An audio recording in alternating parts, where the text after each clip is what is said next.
சவுல் ராஜாவின் பொறாமை நாளுக்கு நாள் அதிகமானது. தாவீது எங்க போனாலும் மக்கள் அவனை நேசித்தார்கள். இதைக் கண்ட சவுல் தாவீது உயிரோடு இருக்கக்கூடாது என்று முடிவு செய்தார். ஒரு நாள் தாவீது வீணை வாசிக்கும்போது சவுல் கோபத்தோடு ஈட்டியை எறிந்தார். ஆனா தேவன் தாவீதோடு இருந்ததால் தாவீது உடனே தப்பிச்சு போனான். அந்த இரவு சவுல் தாவீதின் வீட்டை சுற்றி காவலர்கள் வைத்தார். காலை அவனை பிடிச்சு கொல்லணும் என்று திட்டமிட்டார். தாவீதின் மனைவி மீகாள் இதை கேட்டவுடன் பயந்தாள். அவள் தாவீதிடம் சொன்னாள், இன்றிரவு நீ ஓடலன்னா நாளை உயிர் போயிடும். அவள் தாவீதை ஜன்னலிலிருந்து கீழே இறக்கி அனுப்பினாள். படுக்கையில ஒரு சிலை வைத்து தாவீது நோயா இருக்கான் என்று பொய் சொன்னாள்.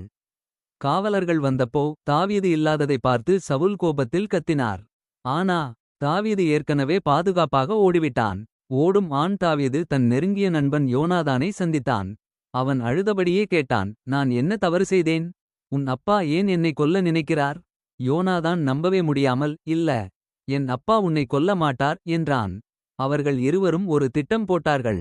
யோனாதான் சவுலின் மனசை தெரிஞ்சு கொள்ள முயற்சி செய்தான். அடுத்த நான் சவுல் தாவீதை காணாமல் கோபப்பட்டார். அப்போ யோனாதான் உண்மையை புரிந்து கொண்டான். சவுல் உண்மையிலேயே தாவீதை கொல்ல நினைத்தார். யோனாதான் ரகசியமாக தாவீதுக்கு செய்தி அனுப்பினான். அவர்கள் இருவரும் கண்ணீர் விட்டார்கள். அவர்கள் நட்பு உடைந்தது இல்லை, ஆனா பாதை பிரிந்தது. தாவீது ஓடிக்கொண்டே இருந்தான், காட்டிலும் மலைகளிலும். ஆனா ஒரு விஷயம் மாறவே இல்லை, தேவன் தாவீதோடு இருந்தார். மனிதர்கள் விட்டுவிட்டாலும் தேவன் ஒருபோதும் விட்டுவிட மாட்டார். உண்மையான நட்பு தூரத்தாலும் உடையாது.